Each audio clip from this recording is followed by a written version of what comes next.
So the internal energy is a sum of energies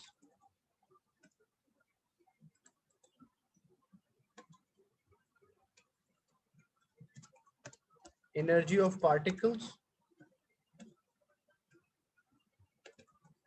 That's called internal energy. And hot objects, if object is hot, have higher internal energy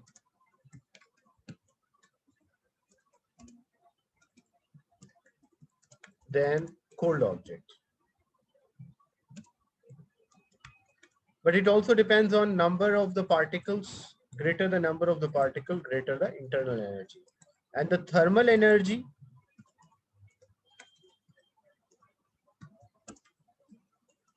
so thermal energy, it is the change in internal energy. And thermal energy can be released, thermal energy can be absorbed. Like as we discussed in chemistry as well, the term exothermic and endothermic reaction. So thermal energy can be absorbed or it can be released. So if the internal energy decreases, it means it is releasing the energy. If internal energy increases, it means it is absorbing the energy. So we have say two particles, just to simplify the idea. We have two particles. In the beginning, each particle is having 10 joules of energy. So what is the internal energy here? If each particle is having a 10 joules of energy, so internal energy will be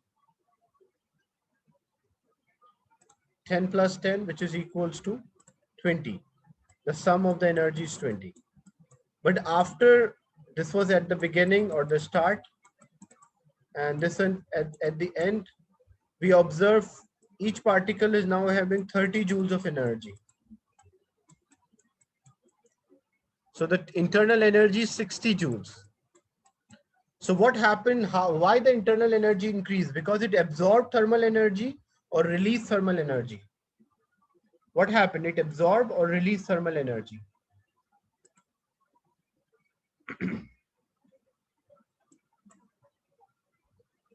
In this example, what happens? Like it absorbed or taken. So basically what happened, it absorbed energy. And how much energy it is absorbed? It absorbed 40 joules, or it was having 20. So it absorbed extra 40 joules. And the energy which is absorbed or energy difference, this is called a thermal energy. So what is the thermal energy here? The thermal energy is equals to 40 joules. Is it clear, the concept of thermal energy?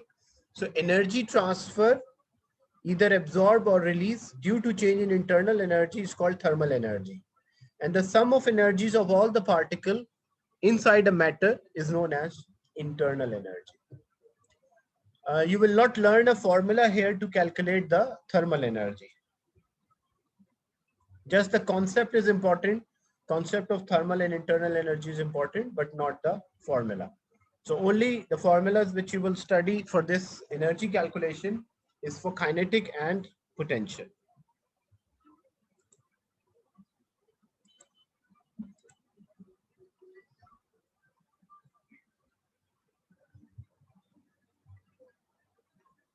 Then what is the sound energy? The energy produced due to vibration. Anything which is vibrating will produce a sound energy. Example, you can see a loudspeaker cone. So what happened in this loudspeaker cone, this cone vibrate to and fro. So as it cone vibrate to and fro, it causes the air particles which are there in the atmosphere, it make them vibrate also in the same direction. So when these particles vibrate, so whenever energy is there for a vibratory object, which form of energy it will have? It will have a sound energy.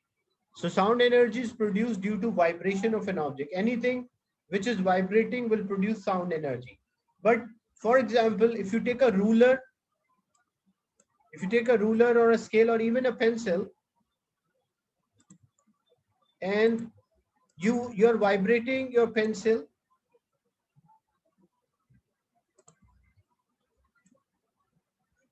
or a ruler, but you don't hear any sound. So what is the reason why you're not able to hear a sound? The sound is produced, but there might be two reasons. That sound is not having sufficient energy to travel or receive by your ear. That's one thing. Or that sound may not be in an audible range, because we cannot hear all the sound. A normal human ear can record 20 vibrations per second to 20,000 vibration per second. This is a normal human ear range. So if anything is vibrating 20 times in 1 second to 20,000 times in 1 second, our ear can detect that vibration within this range. But if its vibration are more than 20,000 or less than 20, that is not in an audible range. So we are not able to detect or hear that or observe that sound. Is it clear? So sound energy, whenever anything will vibrate, it will always have sound energy. So vibratory object will produce sound energy, but not all the sounds are audible. There might be two reasons. Number one, maybe it is not having sufficient energy so that it can reach your ear. That's one thing. Number two, it might not be in audible range, so that's why you're not eardrums are not sensitive to that vibration, so it's not detecting that.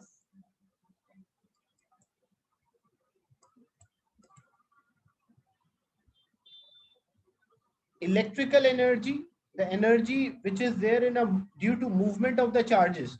As we discuss,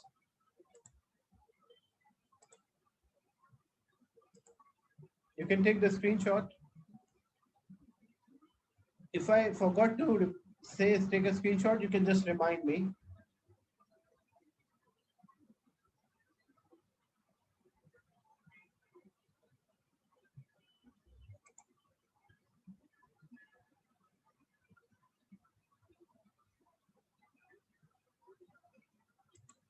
Twenty hertz to 20,000 hertz or 20 kilohertz. That is an audible range, a frequency or a vibration which a normal human ear can record. This is called audible range, 20 hertz to 20 kilohertz or 20,000 hertz. Sound more than that or less than that is not in audible range, cannot be detected by a human ear. Then electrical energy, energy in the moving charges due to the movement of electrical charges, we call electrical energy. So as we discuss in chemistry, the chemical cell, example, you have two electrodes, one made up of zinc and another one made up of copper. Zinc is more reactive. So more reactive means it tend to lose electron first.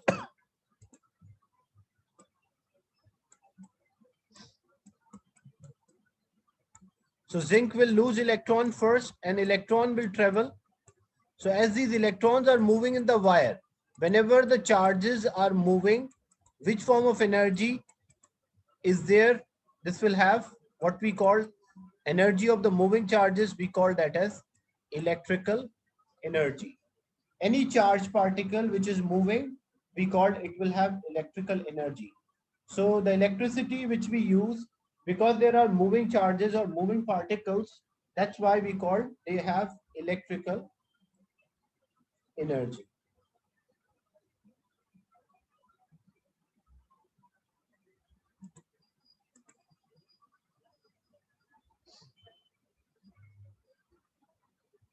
The electrical energy changes from one form to another, but the charges which are flowing through the wire, the charges will have electrical energy.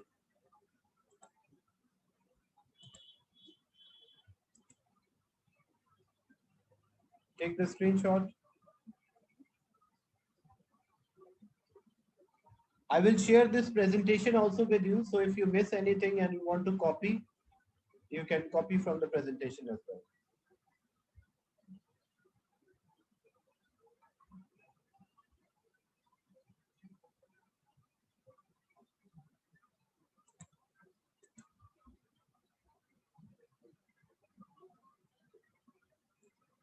The nuclear energy,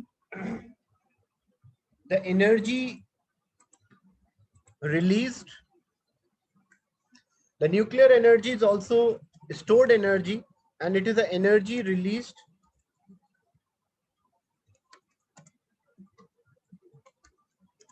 due to change in the nucleus.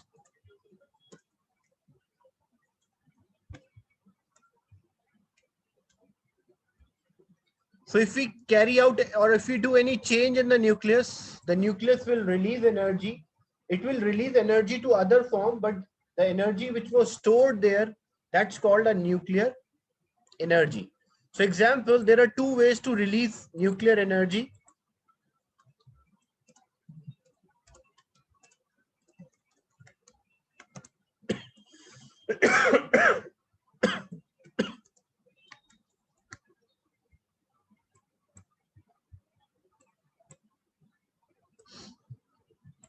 One is called nuclear fission.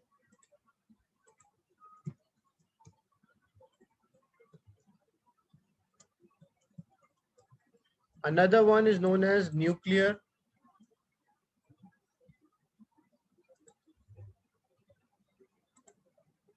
fusion.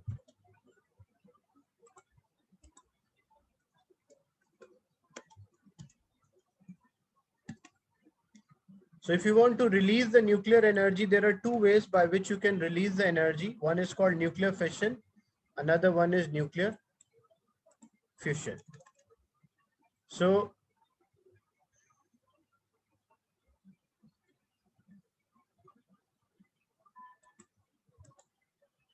nuclear fission and fusion reactions, basically what happened in nuclear fission, the heavy nucleus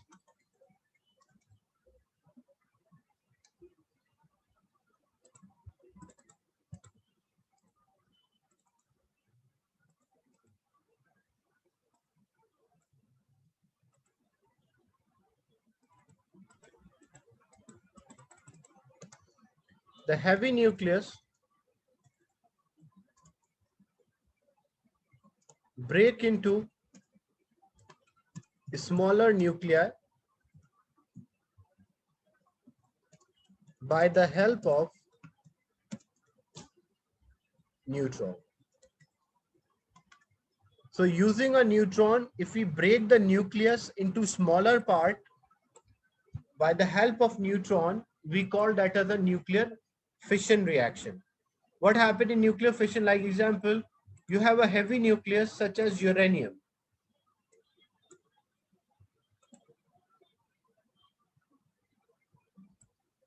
So heavy, when we say heavy, it means it has more mass, more particles inside. So uranium is there. Atomic number of uranium is 92 and atomic mass, it's 235, the isotope. So 92 and 235. You can write 92 up and 235 down, it will not make difference. So what we do, we target this uranium by a smaller, very small particle, neutron.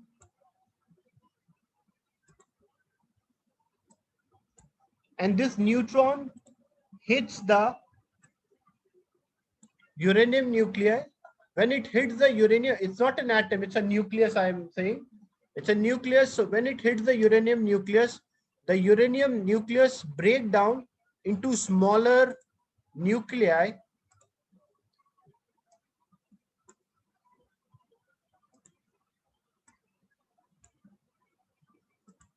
So when it breaks down into smaller nuclei, this reaction, this nuclear reaction by which we break down the larger or bigger nucleus into smaller nuclei.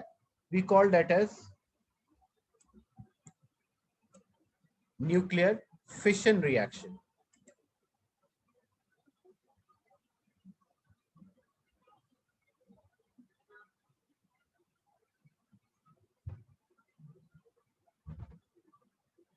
Yeah, the nucleon number is actually the sum of neutron and proton. So this is a nucleus. This is not like when I say uranium is 92 and 235. So what does it mean? It contains 92 protons. So there are 92 protons here. And how many neutrons are there when I subtract 235 minus 92? So what I will get 143. So this is a nucleus. This is not an atom. It's a nucleus. So what does it mean, nucleus? It contains neutron and proton only.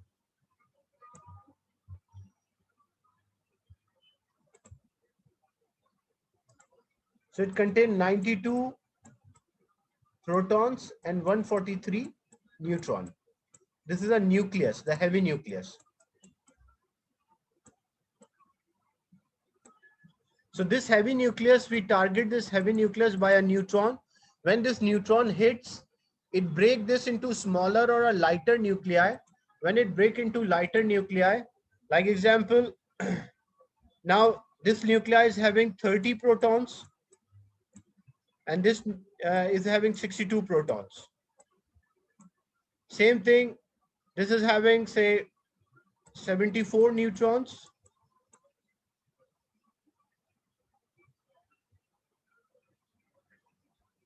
And this is having 70 neutrons. So just an idea that you can see the heavy nucleus break down into a lighter nuclei by the help of a neutron. So we call this reaction as a nuclear fission reaction. And what was the energy stored here? The energy stored in the nucleus is known as the nuclear energy.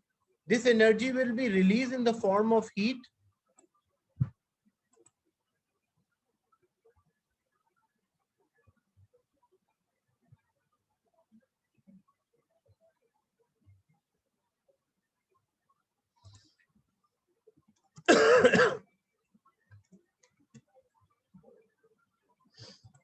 So we call that as the energy which was there in the nucleus is nuclear energy.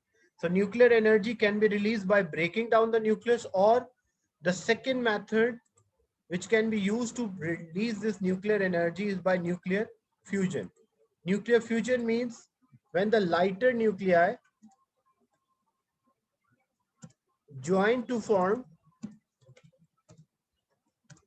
heavy nucleus.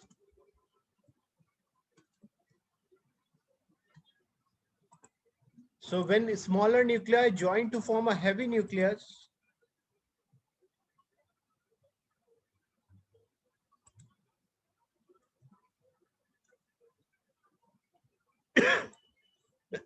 this energy, this way by which we release the energy, that's called a nuclear fusion. So example, you have two hydrogen isotopes are there. Hydrogen, deuterium is a isotope. So when they join together, as a result, they will form a heavy nucleus.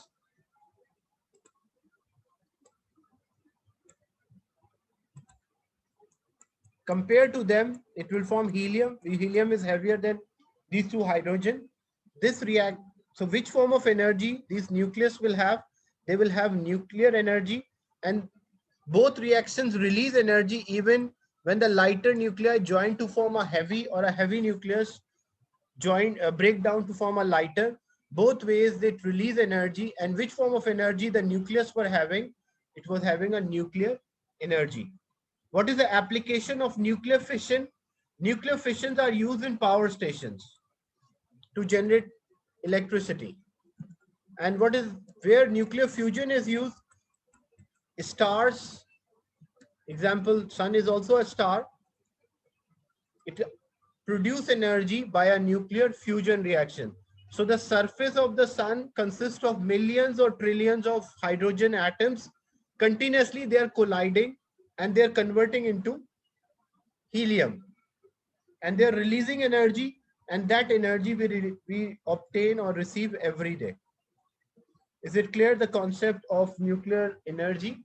The energy released due to the change in the nucleus or energy which is stored in the nucleus is called nuclear energy and can only be released by two ways: either a nuclear fission, a heavy nucleus break into lighter, or a lighter nuclei join to form the heavy nucleus. Is it clear?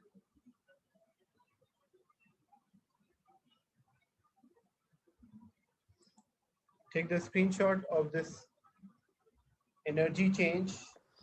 Sir, here the mass Yes. number of hydrogens too. That's This is isotope. isotope of hydrogen. Yeah. Okay.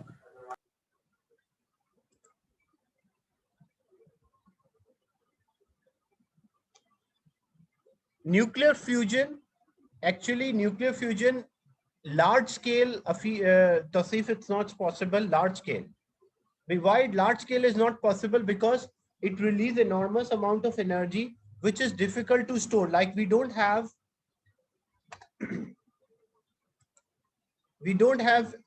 a material which can hold or stand with this much energy, because like even if you have some solid, the solid will have its melting point. So example, if a melting point of a solid is 3000 degrees centigrade, but due to nuclear fusion, the energy release which cause a rise in temperature, and temperature rise might be 4000. So it will be difficult to store the energy. That's why small scale nuclear fusion is possible, but large scale nuclear fusion is not possible, because the confinement of the energy is the main issue. Like we are not able to trap that energy.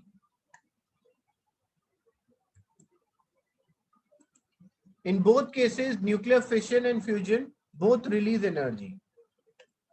So both are exothermic reaction.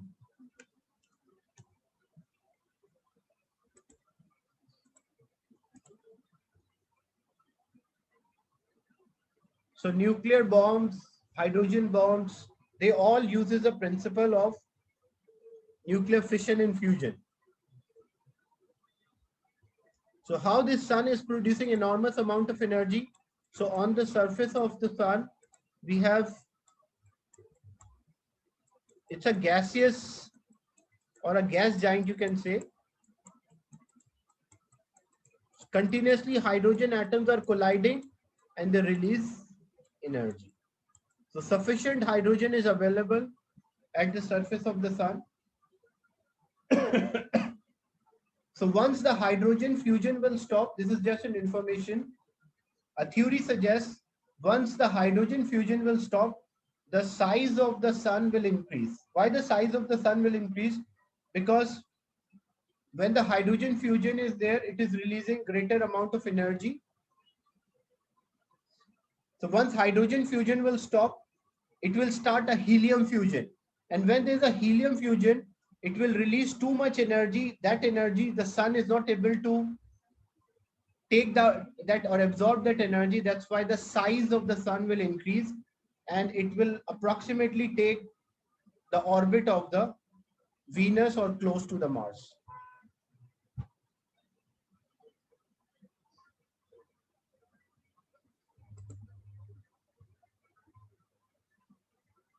Hydrogen bombs use nuclear fusion. Hydrogen bombs use nuclear fusion. Nuclear bombs use nuclear fission. Is it clear the concept of nuclear energy?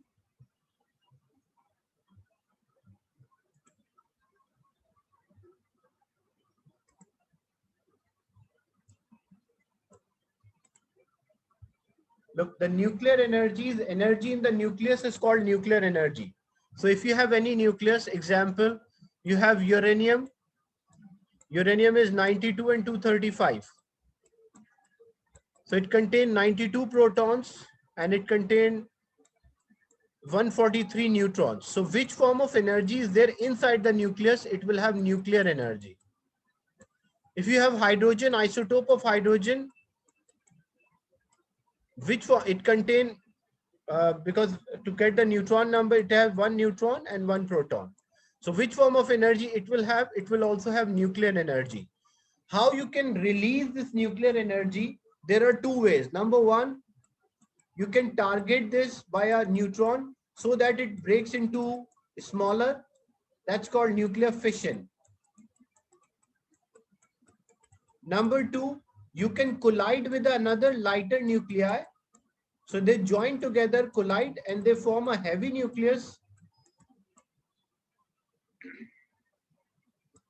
So when they form a heavy nucleus, what we call this? We call that as a fusion. So fission and fusion are the two ways.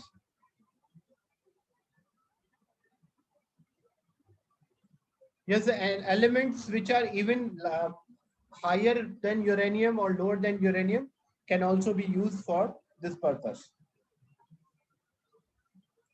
But reason why uranium is used, there are many reasons why the specific uranium we use, but plutonium can be used, polonium can be used, thorium can be used. These are the elements which can also be used as for radioactivity.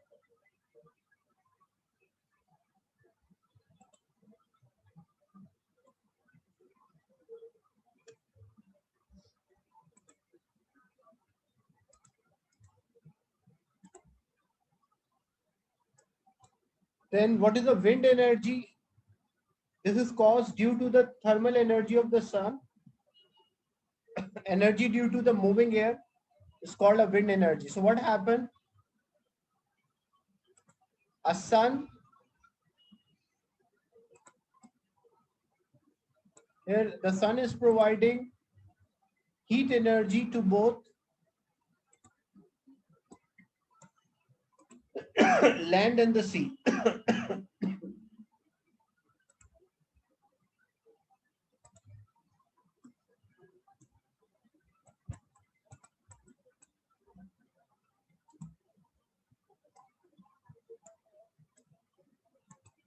So sun provide heat energy both land and sea. But what happened?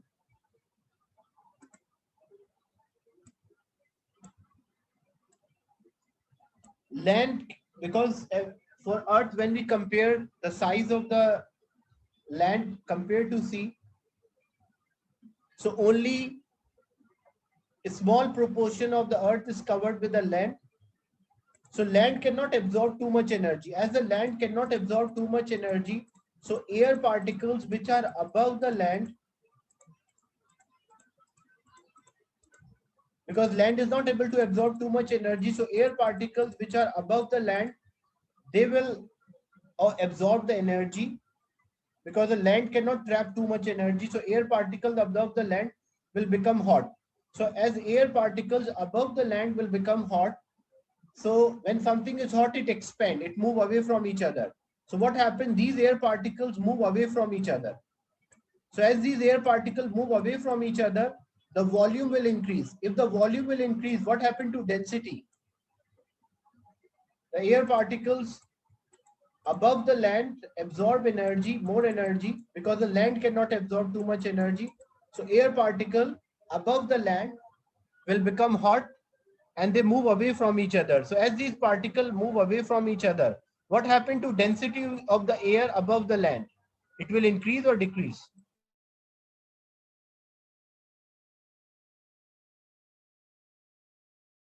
Density of the air above the land will decrease because the particle volume increase, so density decrease.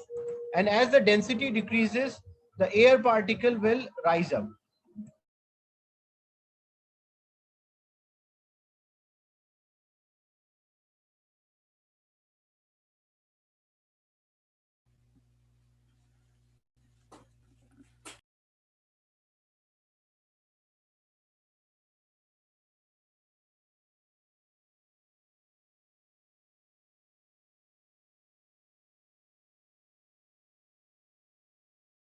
So the air particles which are above the, look, you have air particles above the land also, and you have air particles above the sea also. So both are there, but what happened, because land cannot absorb too much energy, so the air particles above the land have that energy or more energy. So these air particles above the land will move away from each other. As the air particles will move away from each other, the density of the air decreases. As the density of air decreases, the hot air will rise. As the hot air will rise, so what will happen? The particles which are above the sea, they will move and take the position of the air particles which rises. So what we'll observe? We will observe that there's a movement of the air particles from sea to land, and this energy which air particles have, we call that as wind energy. Why the volume increases? Because the land cannot absorb too much energy. That's why the air particles above the land will become hot and they move away. They absorb energy. So as they absorb energy, they move away from each other.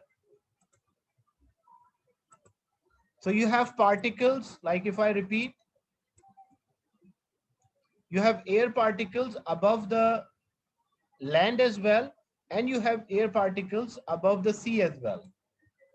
What is the reason why there is a wind?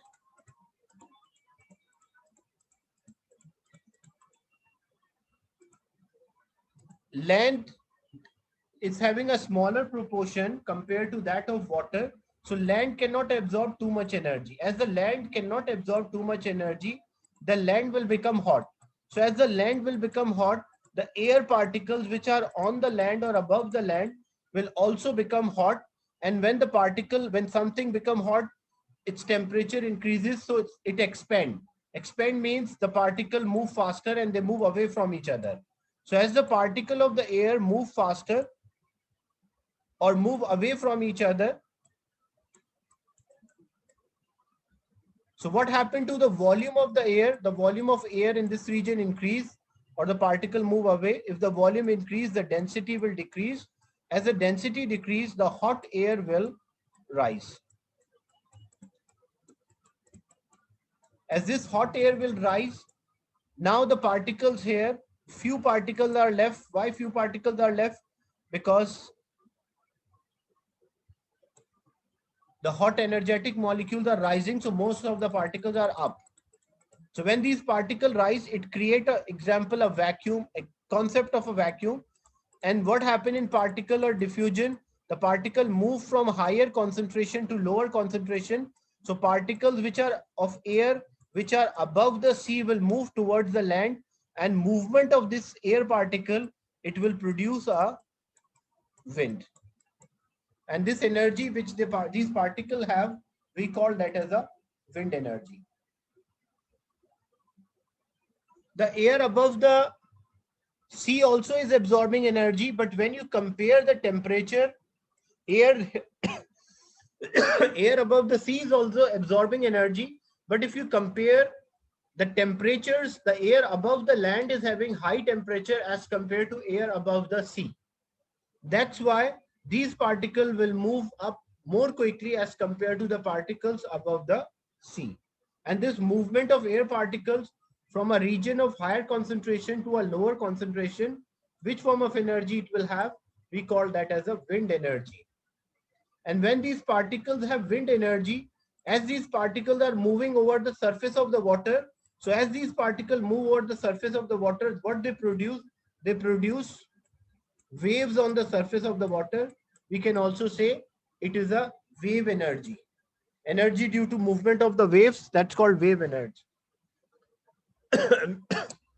So both of these energies are originated from sun. So sun is responsible for both wave and wind energy. If you don't have, like example, this is the reason why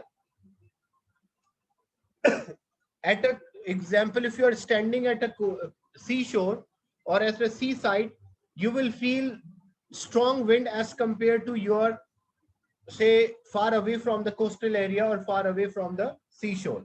Why? Because there's a continuous movement of the air particles from sea to the land, and at the seashore this movement is observable. That's why you will find a greater wind speed at a coastal area.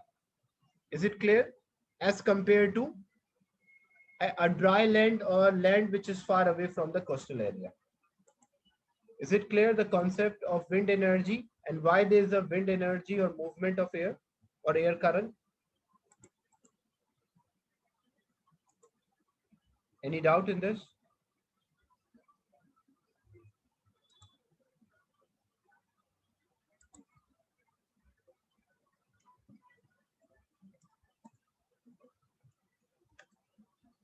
This is all theory. They will not ask numericals for this. This is all about theory. The concept is important.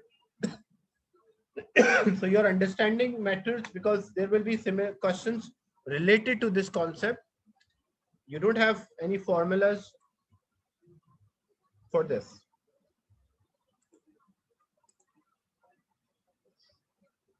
So these are the windmills which can be used to generate electricity by using a wind energy. What is the best position to place these windmills? If you want to utilize this wind energy, what is the best place to build these or the location for these windmills? Coastal area.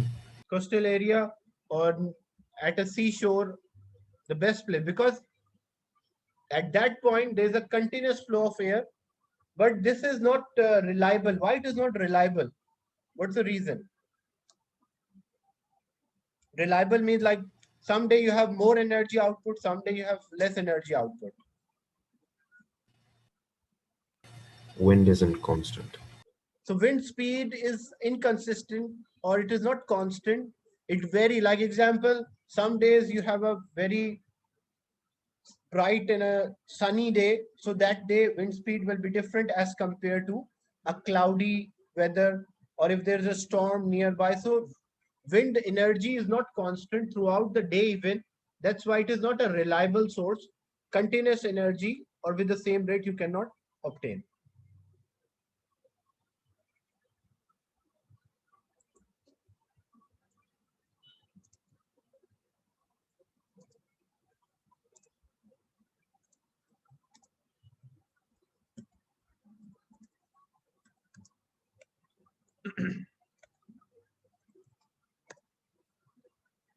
So these are some energies or forms of energies. Some of the energies can be stored, some of the energy can be transferred. Chemical energy can be stored or transferred. Chemical energy is stored energy. It is not the transferred energy, it's something which is stored. Same thing, kinetic energy, stored energy or transfer energy. Kinetic energy can be stored. Transferred. Transferred. So kinetic energy cannot be stored. It is a transferred energy, like object. It is transferred to the object, but it cannot be stored within the object. You cannot say object stored kinetic energy. That's totally wrong concept. Potential energy, stored or transferred? Stored. Stored energy, because when you lift the object to certain height, the object will have potential energy. Light energy is also a transfer energy, energy due to a luminous object. That's called a light energy. Thermal energy, stored or transferred? Transferred. Thermal energy is transferred, but if I say internal energy, Stored. internal will be stored. So internal can be stored, but thermal can be, it's a transferred energy.